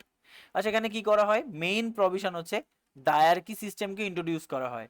আচ্ছা ডায়ার্কি সিস্টেমকে ইন্ট্রোডিউস করার তাৎপর্য কি, মানে সেন্টার এবং স্টেট এরা প্রভিন্সকে কি করবে, রুল করবে। আচ্ছা সেন্টার এবং স্টেট যদি প্রভিন্সকে রুল করে তাহলে আমার দুটো লিস্ট লাগবে, একটাকে আমরা বলতে পারি সেন্ট্রাল সাবজেক্ট, একটাকে আমরা বলবো প্রভিন্সিয়াল সাবজেক্ট। সেন্ট্রাল যে সাবজেক্টের উপরে ল তৈরি করবে সেটা সেন্ট্রাল সাবজেক্ট, প্রভিন্স যে সাবজেক্টের উপরে ল তৈরি করবে সেটা প্রভিন্সিয়াল সাবজেক্ট। তার আবার দুটো পার্ট, একটাকে আমরা কি বলতে পারি ট্রান্সফার সাবজেক্ট, একটা তোমার রিজার্ভ সাবজেক্ট। তো তার মধ্যে কি কি পড়ে সেটাকে আমরা দেখেছি। শুধু তাই নয়, এখানে আমরা কি করেছি, এখানে আমরা যে পার্লামেন্ট বা স্টেট লেজিসলেচারকে বাই ক্যামেরাল করে দিয়েছি, টু ক্যামেরা, টু ক্যামেরা। একটা হচ্ছে আপার হাউস আর একটা lower house, lower house. Upper হাউসকে আমরা কি বলছি কাউন্সিল অফ স্টেট, আর লোয়ার হাউসকে আমরা বলছি লেজিসলেটিভ অ্যাসেম্বলি। এবং মুসলিমদের আমরা 1909-এর মুসলিমদের জন্য আমরা সেপারেট ইলেকশনের ব্যবস্থা করি। তাহলে 1919-এ আমরা শিখ, খ্রিস্টান, অ্যাংলো ইন্ডিয়ান, ইউরোপিয়ানদের জন্য আমরা কিন্তু সেপারেট ইলেকশনের ব্যবস্থা করি।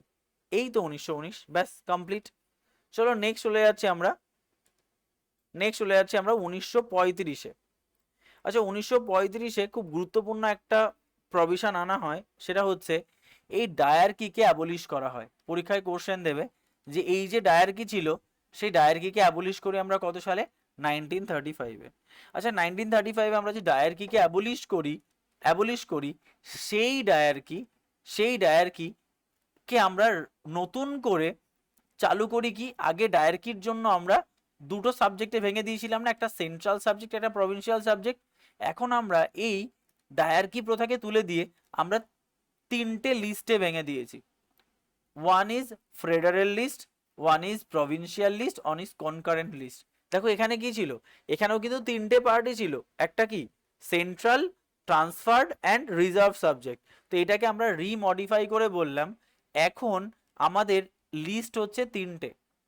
কি, একটাকে আমরা বলতে পারি ফেডারেল লিস্ট, ফেডারেল লিস্ট মানে যার উপরে ল তৈরি করবে কেবলমাত্র সেন্টার, সেন্টার ল তৈরি করবে। আমরা বলছি প্রভিন্সিয়াল লিস্ট মানে যার উপরে ল তৈরি করবে কেবলমাত্র প্রভিন্স। আর একটা আমরা করলাম কনকারেন্ট লিস্ট, কনকারেন্ট লিস্ট মানে যার উপরে ল তৈরি করবে বোথ প্রভিন্স এবং সেন্টার, দুজনই ল তৈরি করতে পারবে। এগুলো আমরা নেক্সট ক্লাস পলিটিতেই পড়বো, পলিটির নেক্সট ক্লাসেই আমরা এটা পড়বো, কোনো চাপ নেই, ঠিক আছে। তাহলে তিনটে পার্টে ভেঙে দিলাম, federal list, provincial list and concurrent list. কেন এই ডায়ারকিকে তুলে দিয়ে আমরা কি করলাম, আমরা প্রভিন্সকে অটোনমাস বডিতে কনভার্ট করলাম, যে না এখন প্রভিন্স স্বয়ংসম্পন্ন, সেন্টার প্রভিন্সের ওপরে কোনো মানে ভ্রুক্ষেপ কোনো রেগুলেশন করবে না, প্রভিন্স স্বয়ংসম্পন্ন থাকবে। সেই জন্য প্রভিন্সিয়াল অটোনমি, পরীক্ষায় কোশ্চেন দেবে প্রভিন্সিয়াল অটোনমি কোন অ্যাক্টের মাধ্যমে আমরা নিয়ে আসি, answer government of India act 1935। Clear? দেখো এই এই অ্যাক্ট কি করেছে বললাম, তিনটে ভাগে ভেঙে দেয়, federal list, provincial list and concurrent list. দেখো বাই ক্যামেরাল লেজিসলেচার আমরা সেন্টারে চালু করি কোন অ্যাক্টের মাধ্যমে, গভর্নমেন্ট অফ ইন্ডিয়া অ্যাক্টের মাধ্যমে। বাই ক্যামেরাল লেজিসলেচার আমরা চালু করি কোন অ্যাক্টের মাধ্যমে, সেন্টারে, সেটা 1969। আর বাই ক্যামেরা এটাকে আমরা প্রভিন্সে চালু করি কোন অ্যাক্টের মাধ্যমে, গভর্নমেন্ট অফ ইন্ডিয়া অ্যাক্টের মাধ্যমে, গভর্নমেন্ট অফ ইন্ডিয়া অ্যাক্টের মাধ্যমে। ঠিক আছে, গভর্নমেন্ট অফ ইন্ডিয়া অ্যাক্টের মাধ্যমে। তাহলে ডায়ারকি প্রথাকে অ্যাবলিশ করে আমরা প্রভিন্সিয়াল অটোনমি করে দিলাম, এবং আমরা কি করে দিলাম, আমরা কিন্তু ছটা প্রভিন্সে 11টার মধ্যে 6টা প্রভিন্সকে কি করলাম, বাই ক্যামেরাল লেজিসলেচার করে দিলাম। মানে এতক্ষণ অবধি ভালো করে বোঝো, ভালো করে বোঝার চেষ্টা করো যে টোটাল ইন্ডিয়া, ভালো করে বোঝার চেষ্টা করো, টোটাল ইন্ডিয়াকে রুল করছে কে, একটা legislative body, this is parliament. আবার ওয়েস্ট বেঙ্গল, দেখো ওয়েস্ট বেঙ্গলের কথা বলছি, আর তোমার ধরো পাঞ্জাবের কথা বলছি, ঠিক আছে? তাহলে বলো তো ওয়েস্ট বেঙ্গলে কারা রুল করছে, state legislature, West Bengal state legislature. আর পাঞ্জাব, তারা রুল করছে পাঞ্জাব লেজিসলেচার। বাট দেখা যাচ্ছে ওয়েস্ট বেঙ্গলের লেজিসলেচারটা ইউনিক্যামেরাল, একটাই ক্যামেরাল, মানে একটাই কক্ষ রয়েছে, সেটা কি লেজিসলেটিভ অ্যাসেম্বলি, হ্যাঁ, স্টেট লেজিসলেটিভ অ্যাসেম্বলি, SLA। কিন্তু পাঞ্জাবে বাই ক্যামেরা করে দেওয়া হয়েছে, বাই ক্যামেরা করে দেওয়া হয়েছে, ঠিক আছে? পাঞ্জাবে কি করা হয়েছে, বাই ক্যামেরা করা হয়েছে।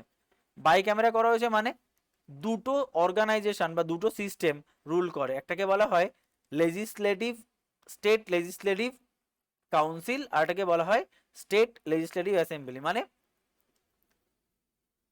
বিধানসভা এবং বিধান পরিষদ। ক্লিয়ার? তার মানে ইন্ডিয়াতেও কিছু কিছু স্টেটে রয়েছে বাই ক্যামেরাল লেজিসলেচার, আমরা ডিটেলে পড়বো পলিটির ক্লাসে, ঠিক আছে? তো এরকম ভাবে 11টা প্রভিন্সের মধ্যে 6টা প্রভিন্সে আমরা কি নিয়ে আসলাম, বাই ক্যামেরাল লেজিসলেচার। তাহলে বাই ক্যামেরাল লেজিসলেচার আমরা নিয়ে আসলাম এই 1935 এর অ্যাক্টের মাধ্যমে। আচ্ছা আমরা কি করলাম, আমরা ফেডারেল কোড নিয়ে আসলাম। আমরা এখানে যেমন একটা কোড এনেছিলাম কি, ইম্পেরিয়াল কোড, মনে পড়ছে? তেমনি আমরা ফেডারেল কোড নিয়ে আসলাম কোথায়, আমরা কিন্তু এই গভর্নমেন্ট অফ ইন্ডিয়া অ্যাক্টের মাধ্যমে নিয়ে আসলাম। আরবিআই তৈরি করার আমরা রেকমেন্ডেশন দিলাম যে এখন আমাদের মনে হয় আরবিআই তৈরি করা উচিত, এটা গেল। আর এই ইন্ডিয়ান ইন্ডিপেন্ডেন্স অ্যাক্ট যেটা, সেটা হচ্ছে 1947, যেখানে আমরা ইন্ডিয়ান ইন্ডিপেন্ডেন্স অ্যাক্ট চালু করলাম। This is the last act by British, যেখানে আমরা ইন্ডিয়া এবং পাকিস্তান দুটো আলাদা আলাদা দেশ তৈরি করলাম, যেখানে ইন্ডিয়ার সুপ্রিমেসি, সভরিন ব্যাপারটা, এগুলো কিন্তু প্রকাশ পেল, সার্বভৌমত্ব প্রকাশ পেল। এবং কাইরিল র্যাডক্লিফ, আমরা জানি ইন্ডিয়া এবং পাকিস্তানের মধ্যে একটা বাউন্ডারি লাইন তৈরি করলেন, তাকে বলা হয় তোমার র্যাডক্লিফ লাইন, ঠিক আছে? এই অ্যাক্টটা কিন্তু পাস হয়েছিল 18 জুলাইতে, পরীক্ষায় কোশ্চেন দেবে 18 জুলাই 1947-এ এই অ্যাক্টটা কিন্তু পাস হয়। ক্লিয়ার? তো চলো, আমাদের হাতে আর 6 মিনিট টাইম রয়েছে, আমরা এই 6 মিনিটে পুরো জিনিসটাকে একবার রিক্যাপ করার চেষ্টা করি, ঠিক আছে? পুরো একবার রিক্যাপ করার চেষ্টা করি। চলো, আমরা যেটা পড়ছি অ্যাক্ট, খুব মনোযোগ দিয়ে শুনবে, এটা কিন্তু সব থেকে গুরুত্বপূর্ণ পার্ট। দেখো আমি মুখস্থ বলে দিচ্ছি তোমাদের সামনে, ডিফারেন্ট অ্যাক্টস অফ ব্রিটিশ। আচ্ছা প্রথম যে অ্যাক্ট, যেটা আমরা কি পড়লাম, নাম্বার 1 যেটা আমরা পড়লাম হচ্ছে রেগুলেটিং অ্যাক্ট। আচ্ছা রেগুলেটিং অ্যাক্ট 1773, এখানে তোমরা কি কি জানো, একবার ঝালিয়ে নাও, কি কি জানো? এখানে আমরা কি তৈরি করি, গভর্নর থেকে গভর্নর জেনারেল অফ বেঙ্গলে কনভার্ট করি। তুমি দেখো step by step, governor general of Bengal থাকলে তার একজন কি থাকবে, তার একটা কাউন্সিল থাকবে, গভর্নর জেনারেল কাউন্সিল থাকবে। আচ্ছা এই গভর্নর জেনারেল কাউন্সিলের সদস্য কত, 4 জন সদস্য, প্লাস একজন যদি বলা হয় তাহলে গভর্নরকে ধরে 5 জন, 4 জন সদস্য। এবং এরা কি তৈরি করেছিল, এরা একটা অর্গানাইজেশন তৈরি করলো যার নাম কোর্ট অফ ডাইরেক্টর। একে আমরা কিসের কিসের দায়িত্ব দিলাম, রেভিনিউ, মিলিটারি অ্যান্ড সিভিল। আচ্ছা এছাড়াও আমরা এই অ্যাক্টের মাধ্যমে সব থেকে গুরুত্বপূর্ণ একটা কোর্ট তৈরি করি, তার নাম ইম্পেরিয়াল কোর্ট। আচ্ছা ইম্পেরিয়াল কোর্টের প্রধান বিচারপতির নাম কি, এলিজা ইম্পে। টোটাল কতজন সদস্য ছিল, 4 জন, একজন প্রধান আর 3 জন তোমার অ্যাসোসিয়েট, তাই না? তাহলে এটা হচ্ছে তোমার এলিজা ইম্পে। এলিজা ইম্পে কি করেছিলেন, প্রথম কাকে মৃত্যুদণ্ড দিয়েছিলেন, মহারাজা নন্দকুমারকে। এই তো আমার রেগুলেটিং অ্যাক্ট। চলো একবার রিক্যাপ করে নাও। নাম্বার 2 হচ্ছে তোমার পিটস ইন্ডিয়া অ্যাক্ট। দেখো পিটস ছিলেন কে, তখনকার সময় ক্রাউন ছিলেন। তো পিটসের মেইন রেকমেন্ডেশন হচ্ছে দুটো বডি তৈরি করা, তাকে আমরা বলছি ডায়ার্কি সিস্টেম। কোন দুটো বডি, একটা board of control and court of director. আচ্ছা যখনই আমরা বোর্ড অফ কন্ট্রোলকে তৈরি করে দিলাম, তখন আমরা এই সিওডির সমস্ত দায়িত্ব কাকে দিয়ে দিলাম, বোর্ড অফ কন্ট্রোলকে, যে তুমি এখন রেভিনিউ, মিলিটারি, সিভিল সামলাও, আর তুমি এখন কমার্শিয়াল অ্যাফেয়ার্স সামলাও। এটা গেল আমার, এই পুরো সিনারিওটা কমপ্লিট হলো। এখানে আমরা কি করলাম, ভালো করে মাথায় নাও, 4 জন মেম্বার থেকে আমরা একজন মেম্বারকে ডিলিট করে আমরা 3 জন মেম্বার করে দিলাম গভর্নর জেনারেল কাউন্সিলের মেম্বার। ক্লিয়ার? আচ্ছা এবার চলো আমরা চলে যাচ্ছি পরপর তিনটে আমার চার্টার্ড অ্যাক্ট। তাহলে chartered act of 1793, number 4 chartered act of 1813, number 5 chartered act of 1813 and number 6 chartered act of 1853। আচ্ছা এখানে আমরা কি পড়েছিলাম, প্রথমে আমরা মোনোপলি, নেক্সট মোনোপলি অ্যাবলিশ করা হলো এক্সেপ্ট চায়না, আর তৃতীয়ত হচ্ছে চায়নায়ও অ্যাবলিশ করা হলো, এখানে কিছু নেই। মোনোপলি দিয়ে গেল। নাম্বার 2 সিভিল সার্ভিস এক্সামিনেশন চালু করা হলো। ফাদার অফ সিভিল সার্ভিস কি হবে, তোমার ইন্ডিয়ান সিভিল সার্ভিস, আইসিএস যেটাকে বলা হয়, সেটা কি লর্ড কর্নওয়ালিস, আমরা জানি।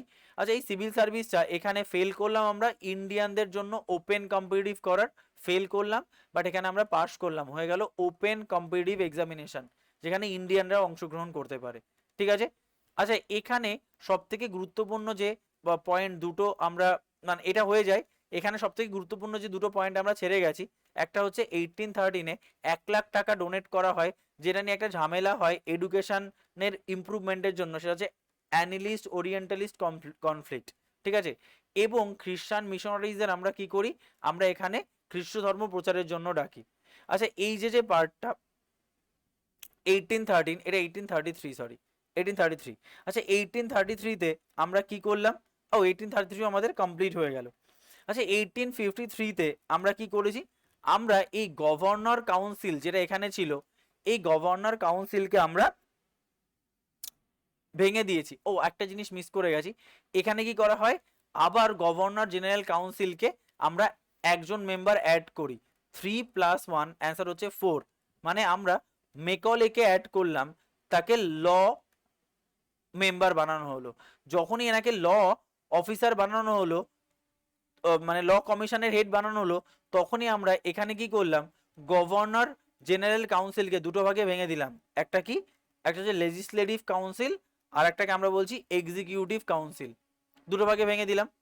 আচ্ছা নেক্সট চলে যাচ্ছি আমরা 7 নম্বরে, সেটা হচ্ছে government of India act, government of India act of 1853। আচ্ছা এখানে কি করলাম, প্রথমত ভাই জঞ্জালকে হাঁটাও, এই ডায়ার্কি সিস্টেমকে আমরা অ্যাবলিশ করলাম। তাহলে ডায়ার্কি অ্যাবলিশ করলাম।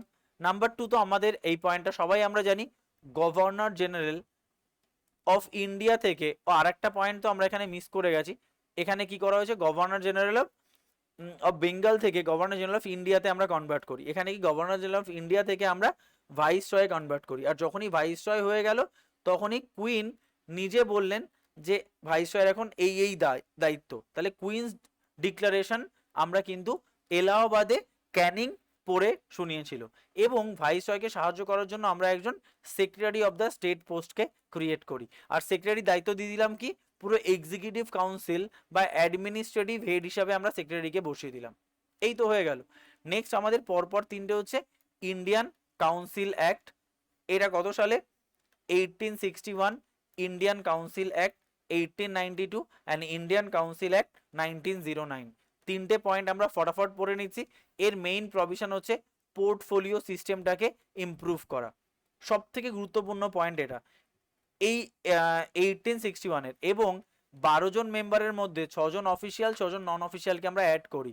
এখানে কি করা হলো, এখানে হচ্ছে আমরা আরো বেশি, কংগ্রেস কি করলো, আরো বেশি নন অফিসিয়াল মেম্বারকে এই লেজিসলেটিভ বডিতে অ্যাড করলাম, লেজিসলেটিভ কাউন্সিলে আমরা আরো বেশি নন অফিসিয়াল মেম্বারকে অ্যাড করলাম। ঠিক আছে, এটা সব থেকে গুরুত্বপূর্ণ পয়েন্ট। আর এই যে একটা, এটা খুবই গুরুত্বপূর্ণ অ্যাক্ট, যাকে আমরা বলে থাকি মরলে মিন্টো রিফর্ম অ্যাক্ট, যেখানে মুসলিমদের জন্য সেপারেট ইলেকশনের ব্যবস্থা করলাম আমরা এই লেজিসলেটিভ কাউন্সিলে। এরপরে আমরা চলে যাচ্ছি government of India act of 1919। তাহলে জিওআই অ্যাক্ট 1919, যাকে আমরা কি বলে থাকি, যাকে বলে থাকি আমরা মন্টেগু চেমসফোর্ড অ্যাক্ট। আচ্ছা, এই অ্যাক্টে আমরা কি করলাম, এই অ্যাক্টে আমরা যেমন মুসলিমদের সেপারেট ইলেকশনের দায়িত্ব দিলাম, এখানে আমরা খ্রিস্টান বা অন্যান্য যে তোমার সম্প্রদায় রয়েছে শিখ, তাদেরকে আমরা সেপারেট ইলেকশনের দায়িত্ব দিয়ে দিলাম। শুধু কি তাই, এই সময় আমরা যেটা সব থেকে গুরুত্বপূর্ণ পয়েন্ট, ডায়ারকি সিস্টেমটাকে আমরা আবার রিইন্ট্রোডিউস করলাম। সেই ডায়ারকি হচ্ছে প্রভিন্সকে রুল করবে সেন্ট্রাল প্লাস প্রভিন্স। ঠিক আছে, ডায়ারকি সিস্টেম চালু করলাম, সেটাকে আমরা বলেছিলাম দুটো সাবজেক্টে ভেঙে দিলাম। একটাকে আমরা বলছি ট্রান্সফার সাবজেক্ট, একটাকে আমরা বলছি রিজার্ভ সাবজেক্ট। ও সরি, একটা সেন্ট্রাল সাবজেক্ট, একটা প্রভিন্সিয়াল সাবজেক্ট। প্রভিন্সিয়াল সাবজেক্টের দুটো পার্ট, একটা হচ্ছে ট্রান্সফার সাবজেক্ট, একটা রিজার্ভ সাবজেক্ট। আর আমরা পার্লামেন্ট বা লেজিসলেচারকে দুটো ভাগে ভেঙে দিলাম, একটা আপার হাউস এবং lower house, bicameral legislature তৈরি করলাম। আপার হাউসকে আমরা বলছি কাউন্সিল অফ স্টেট, আর লোয়ার হাউসকে আমরা বলছি লেজিসলেটিভ অ্যাসেম্বলি। ক্লিয়ার? তাহলে গভর্নমেন্ট অফ ইন্ডিয়া অ্যাক্ট 1919 আমার হয়ে গেল। আচ্ছা, এরপরে চলে আসি 1935-এর গভর্নমেন্ট অফ ইন্ডিয়া অ্যাক্ট, যেখানে আমাদের অনেকগুলো প্রভিশন আমরা করেছি। বাই ক্যামেরাল যেহেতু আমরা পার্লামেন্ট বা লেজিসলেচারে করেছি, এবার আমরা কি করলাম, 11টার মধ্যে 6টা আমরা বাই ক্যামেরা করে দিলাম, কমপ্লিট। নাম্বার 2 হচ্ছে এখানে আমরা কি করলাম, এই যে সাবজেক্টগুলোকে তিনটে ভাগে ভেঙে দিলাম, একটা ফেডারেল লিস্ট, একটা প্রভিন্সিয়াল লিস্ট, একটা কনকারেন্ট লিস্ট। আমরা প্রভিন্সগুলোকে অটোনমাস করে দিলাম, প্রভিন্সিয়াল অটোনমি। ঠিক আছে, 1935-এ আরবিআই রেকমেন্ডেশন বা তোমার ফেডারেল কোড ফোর্ড আমরা তৈরি করলাম। আর ইন্ডিয়ান ইন্ডিপেন্ডেন্স অ্যাক্টকে আমরা বলতে পারি লাস্ট অ্যাক্ট, যেখানে ইন্ডিয়া এবং পাকিস্তান দুটো ভাগে ভাগ হয়। এই তো পুরো ক্লাস।